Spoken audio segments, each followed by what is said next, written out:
from pain, but also from nightmares. My nightmares include being left at the scene, abandoned at the scene, screaming for help when you weren't there. Here, you can see Rita's father not holding back his anger. You've taken everything from us. You can't give it back.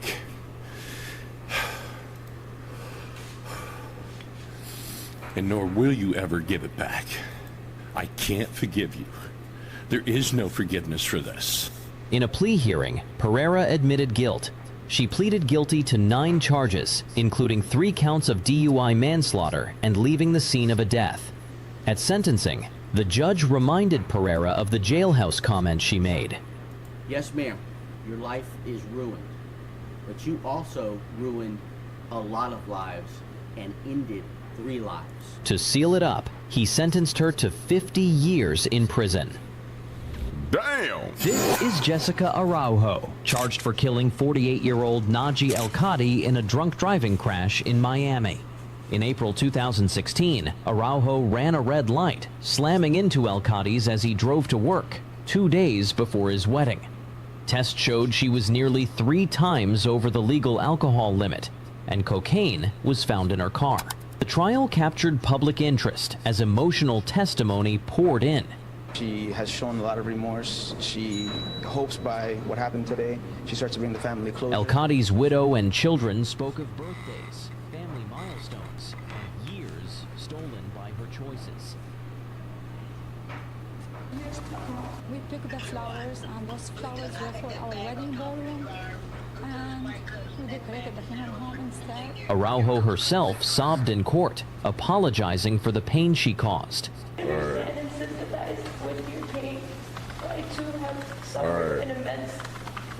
The jury never heard a full trial, as Araujo pleaded guilty to DUI manslaughter, avoiding a maximum sentence of 20 years.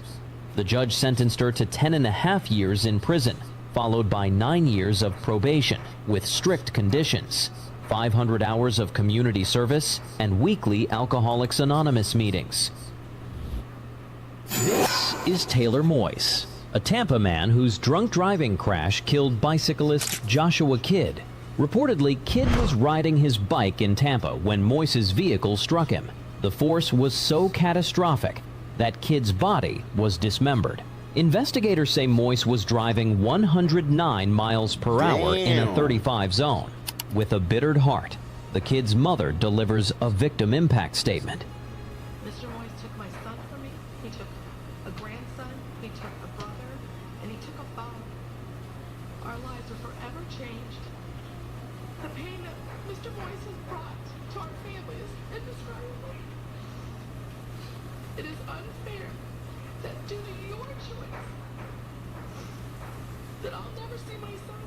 In court, Moise appeared to break down when the victim's sister, Emily Clark, spoke of her heartbreak. Are the words of the medical examiner.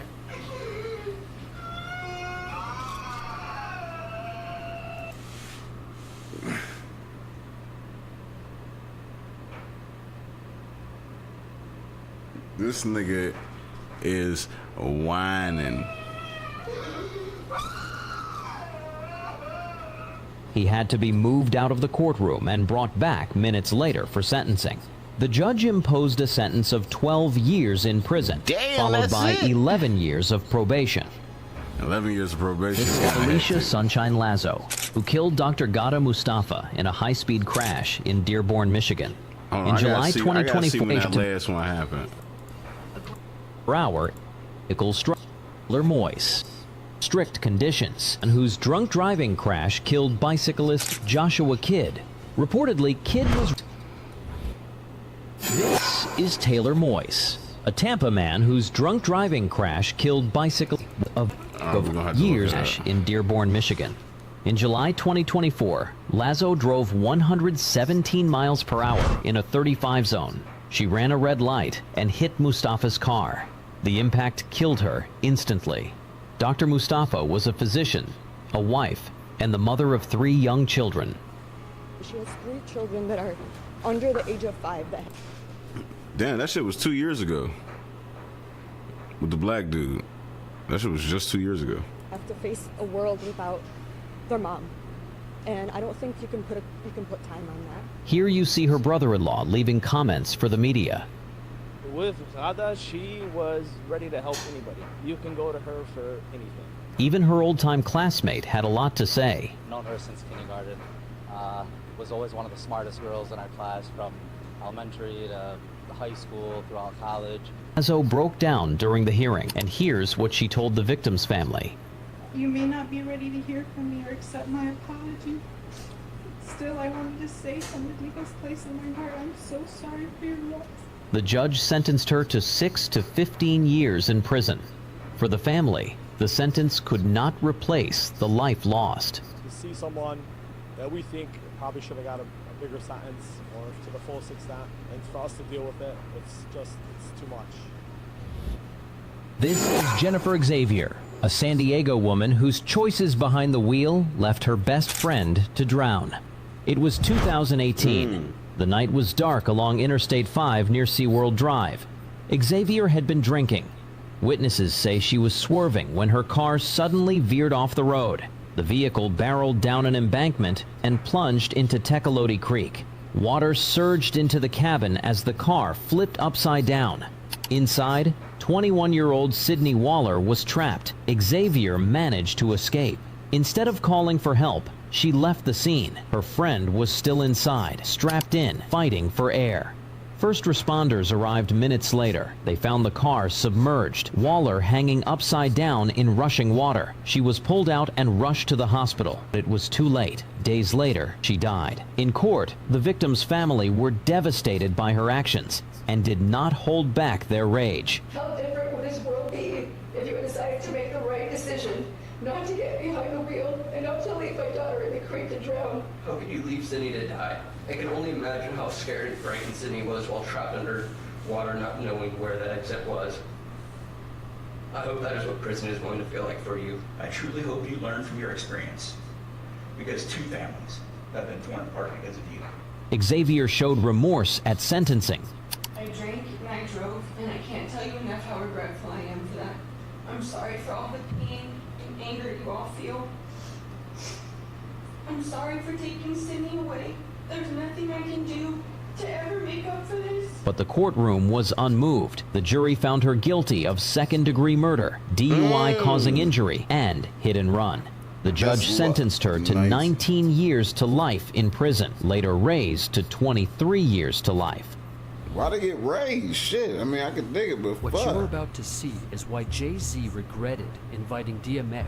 This is Susan Smith, convicted of murdering her 2 sons, Michael and Alexander, by drowning them. Reportedly, Smith was having an affair with Tom Finley, the wealthy son of her boss. One day, Finley sent her a letter ending their relationship, stating he was not ready for the responsibility of children. 8 days after the breakup, Smith strapped her sons into their car seats, drove to John D. Long Lake, and let the car roll down into the water. It's hard to imagine that the car had just vanished. She then claimed a black man had carjacked her and kidnapped her children. All he ever told me was shut up or I'll kill you. He said don't say anything else. For 9 days, she made tearful pleas on national television for their safe return. To whoever has my children,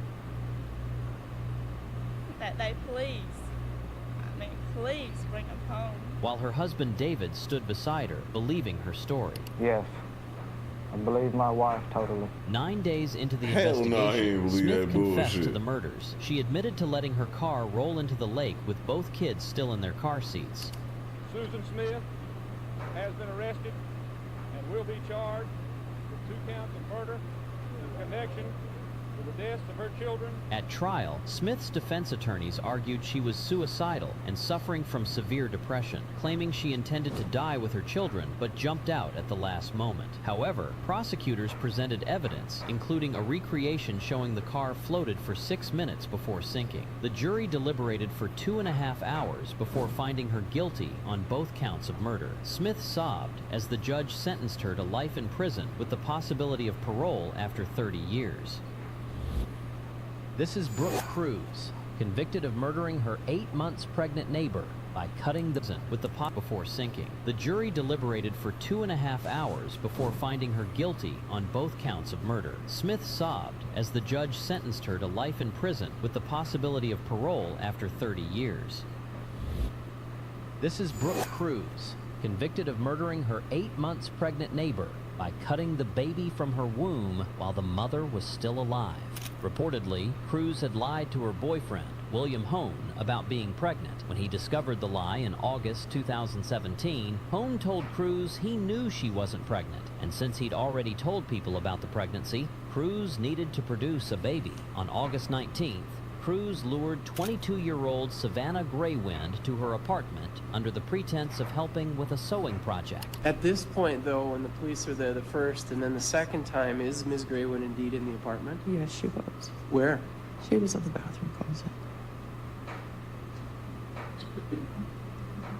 You have everything cleaned up at that point, too? Yes. Where's the baby? On the bed next to Will. Once inside, Cruz provoked an argument and claimed she pushed Graywind, who hit her head and lost consciousness. Cruz then retrieved a knife and began cutting the baby from Graywind's womb. I started cutting the baby out. Is she still unconscious during this time? No, she woke up. I continued cutting, and then I reached in and took the baby out. When Hone arrived home, Cruz presented him with the infant. According to Cruz's testimony, Hone then retrieved a rope, strangled Graywind. And he was like, what the f*** is she alive? And I said, I don't know. Please help me.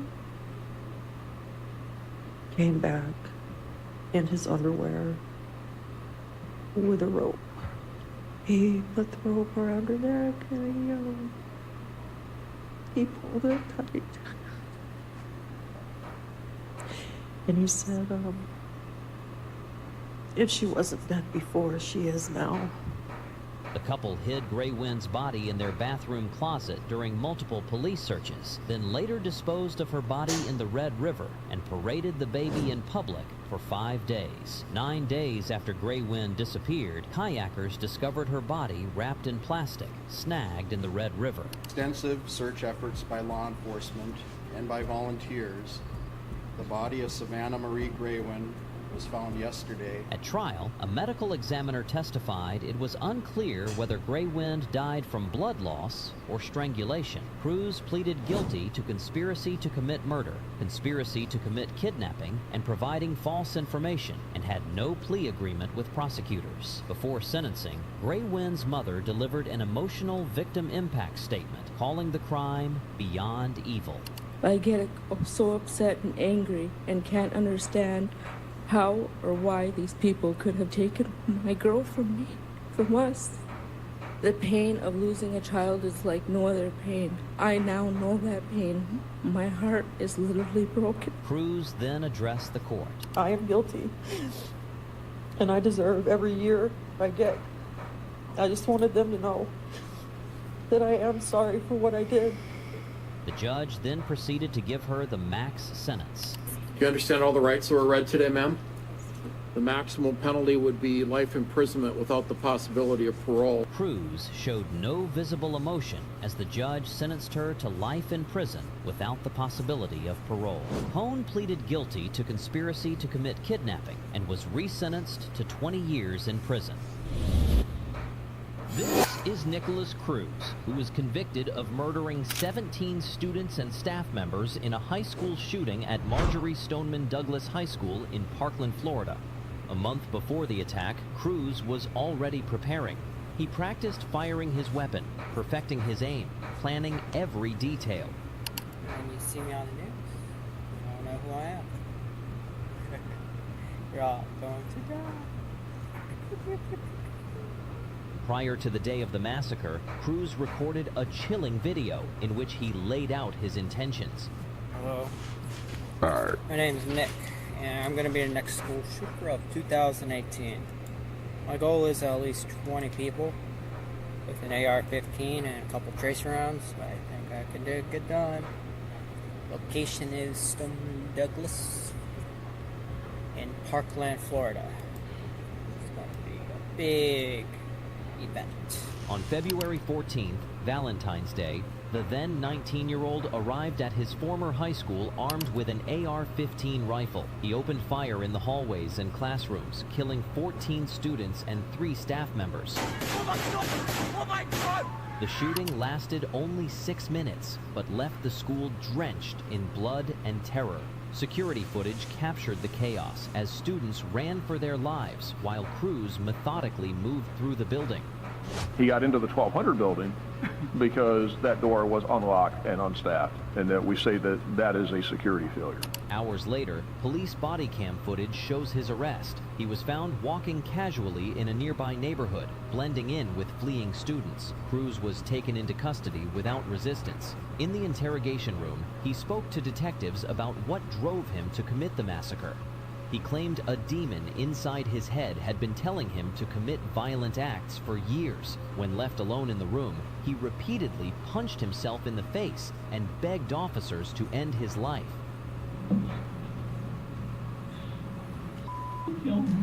During the trial, prosecutors presented devastating evidence, and medical examiners described and demonstrated the lethal power of the high-velocity weapon Cruz used. But Cruz's violence didn't stop. While awaiting trial, he attacked a jail guard in an unprovoked assault, further proving his dangerous nature. Cruz pleaded guilty to 17 charges of premeditated murder and 17 counts of attempted murder.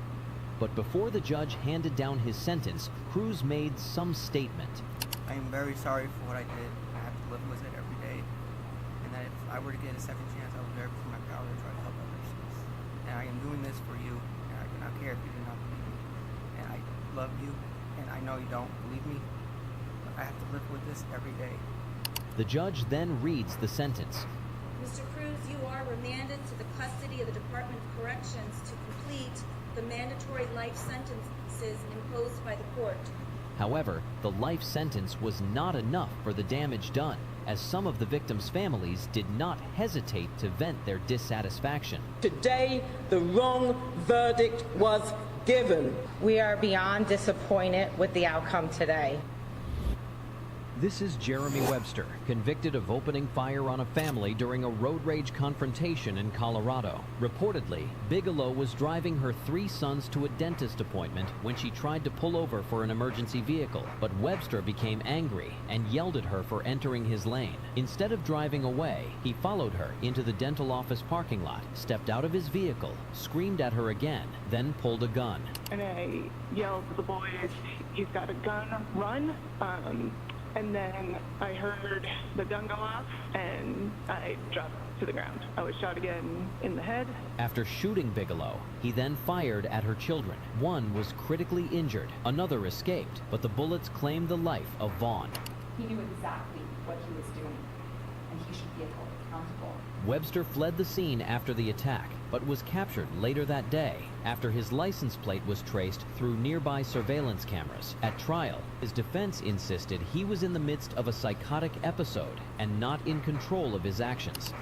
He had a mood disorder that began at a very young age, and it progressed as it does. And eventually, he reaches his 20s, and he has schizoaffective bipolar disorder. Prosecutors argued that Webster acted with intent by following the victims, parking behind them, and firing deliberately at close range. Mr. Webster is using insanity as an excuse for the cold-blooded murder of a 13-year-old child, for his attempt to kill everyone else that was on scene.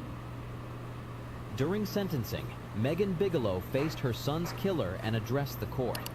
His friends are graduating high school right now and going to college.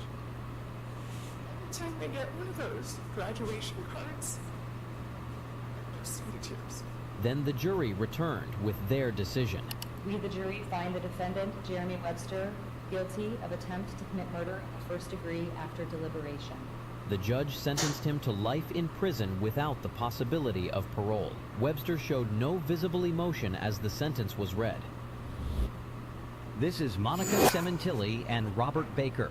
They were both convicted of murdering Fabio Cementilli, a celebrity hairstylist, at his home in Woodland Hills. The two plotted to kill Monica's husband, collect a life insurance policy worth $1.6 million, and continue their affair without interference. They killed Fabio. They killed Fabio. During the murder, Baker and a third accomplice, Christopher Austin, stabbed Fabio multiple times on his backyard patio as he sat enjoying the evening. His body was left there for his daughter Isabella to discover when she returned home, staged to look like a robbery gone wrong. There was evidence that a burglary had occurred. It was what we call a hot corral burglary murder, and that's what it was initially reported as. However, Monica's attempt to claim the insurance money shortly after Fabio's death drew early attention from investigators and raised suspicion that his death wasn't a robbery gone wrong, as initially reported. She goes to the patio and lets out a scream. Sees her father slumped over in his favorite chair. There's blood everywhere. After their arrest, the third accomplice, Austin, testified against Monica and Baker to obtain a reduced sentence.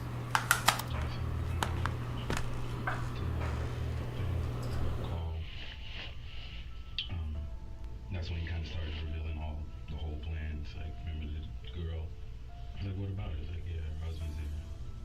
How did he know she was there? He was there. I believe the woman called him and told him, and he told me. And what makes you believe that, or just? It's what I believe. Okay, did he tell you she said he's home? Yeah. Did he use those words? Yeah, it's like, he's home now. Monica took the stand, claiming she had nothing to do with the planning or murder of her husband. Fabio's family spoke, describing Monica as a soul devoid of any humanity. In all my worst nightmares, I could never have fathomed this calculated plan. Monica, you are a demon. Then the jury returned with their decision. We, the jury, in the above entitled action, find the defendant, Monica Cementilli, guilty of the crime of murder in violation of Penal Code Section 187A. Here you see Monica crying as the guilty verdict was read. The judge upheld the jury's decision and sentenced her to life without parole, while Baker served his own life sentence for carrying out the brutal killing. This is Timothy Bliefnick, convicted of murdering his estranged wife Becky when he was seeking to escape their divorce. Timothy had appeared on Family Feud, where he joked that his biggest mistake on his wedding night was saying, "I do." What's the biggest mistake you made at your wedding? Honey, I love you, but said I do. Not my mistake. Not my mistake. I love my wife. Shortly before Becky disappeared, a disturbing Google search history showed he had looked for how to make a homemade silencer. This phone shows searches for the following: how to open my door with a probe, how to make a homemade pistol silencer. Reportedly, Timothy bought bicycles under the fake name, rode to Becky's house, climbed to a second-story window with a crowbar, broke in, and shot her 14 times. He pulled the trigger not once, not twice, not 3 times, but 14 times. Becky's father later discovered her body when she failed to pick up the children from school. I ran up the stairs, and since she supposedly was sick, I went to the bedroom to see if she was laying down. Didn't see anything in her bedroom, went into the attached bathroom, and that's when I found her body lying on the floor. She looked like she was dead. Timothy maintained his innocence throughout the trial, declining to testify in his own defense. Forensic evidence proved shell casings found at the crime scene matched 27 casings discovered in Timothy's basement. Also, his fitness tracker showed gaps in activity that corresponded with times he was riding to Becky's house. Prosecutors alleged that the defendant wanted to avoid paying child support and maintenance in their divorce. Becky's mother didn't hold back her anger as she made a statement. Your soul is black with hate. Your heart has only love for itself. You should never be allowed to be free again. The jury found him guilty of all counts brought before him. We, the jury, find the defendant, Timothy Bleethnick, guilty of first-degree murder, signed by the 4-person and 11 jurors. Timothy showed no visible reaction as the guilty verdict was read. During sentencing, the judge loudly counted from 1 to 14 to emphasize each bullet Timothy fired into his wife. And you shot her. 1, 2, 3, 4, 5, 6, 7, 8, 9, 10, 11, 12, 13, 14 times. The judge sentenced him to natural life in prison with no possibility of parole. This is Sarah Hartsfield, a 50-year-old Texas woman convicted of murdering her 5th husband, Joseph Hartsfield, with a fatal dose of insulin. The couple had been married for 11 months when the deadly plan was set in motion. During their marriage, Joseph complained to his family that he feared Sarah would kill him in his sleep. One day, Sarah administered a toxic dose of insulin to her husband, who was diabetic and taking medication that made him more sensitive to insulin. And this led to his death. She told that deputy that she gave Joseph Hartsfield 2 insulin pens at his request the night before. At first, his death was presumed to be related to a medical issue, so Sarah thought she had gotten away with murder. But investigators grew suspicious and uncovered her past pattern of violence. Reportedly, in 2018, she had fatally shot her then-fiancé, claiming self-defense. With Joseph dead, prosecutors had evidences linking her to a second deadly relationship. The defendant thought she was the smartest person in any room and that no one could catch her, and that she was going to get away with it because that's what she's always done.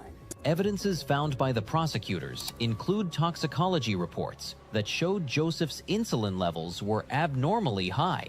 In court, over 30 witnesses testified, painting a picture of a calculating woman with a deadly history. Prosecutors also revealed hundreds of jail messages she sent to media outlets, showing her attempt to control her narrative. Sarah pleaded not guilty, claiming Joseph's death was accidental.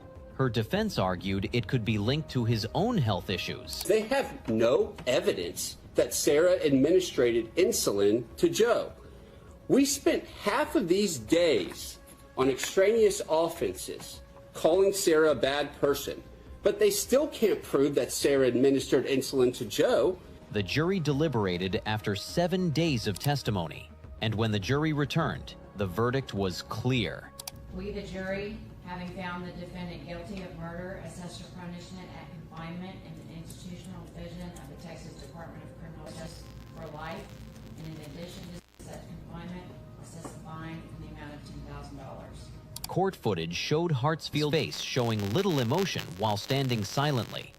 The judge agreed with the jury's recommendation and sentenced Sarah to life in prison.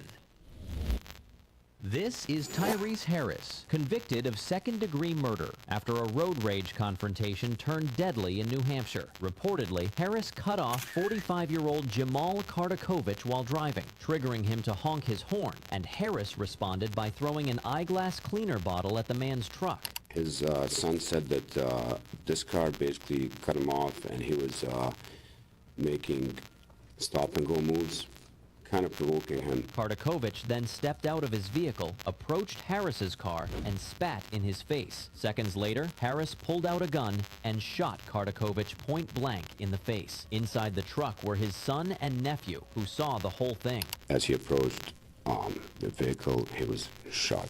During the trial, Harris's defense argued that he acted in self-defense, claiming he feared for his life and his pregnant fiancée, who was present at the time. Before his sentencing, he apologized to the family, saying he wished he could undo everything. There hasn't been a day that I haven't thought about the whole group and selection place that nature.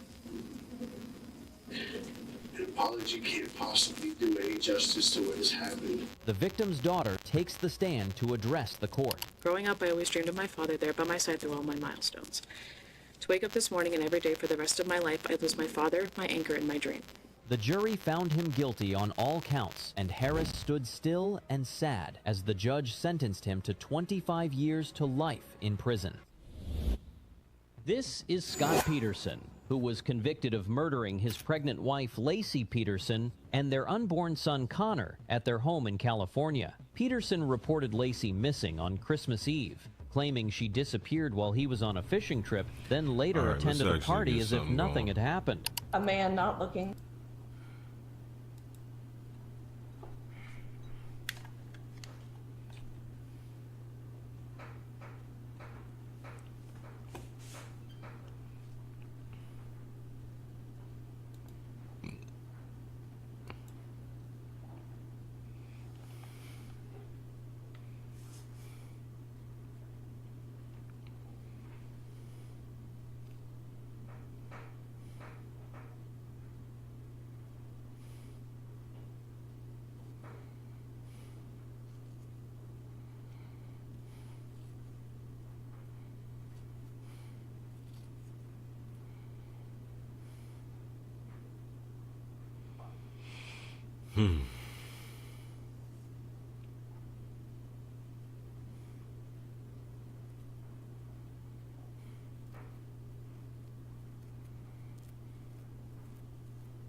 Like it just stopped.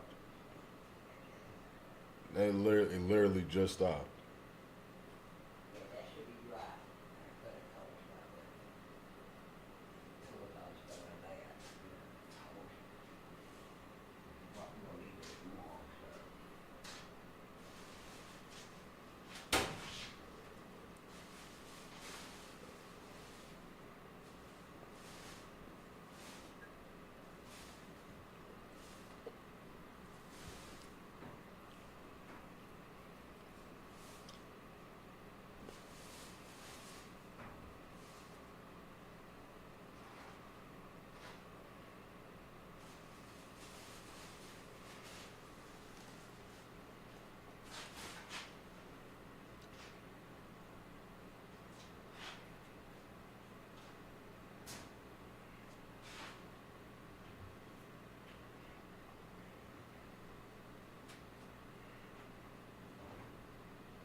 Take everything off your back tomorrow. I'll work it for you. Alrighty.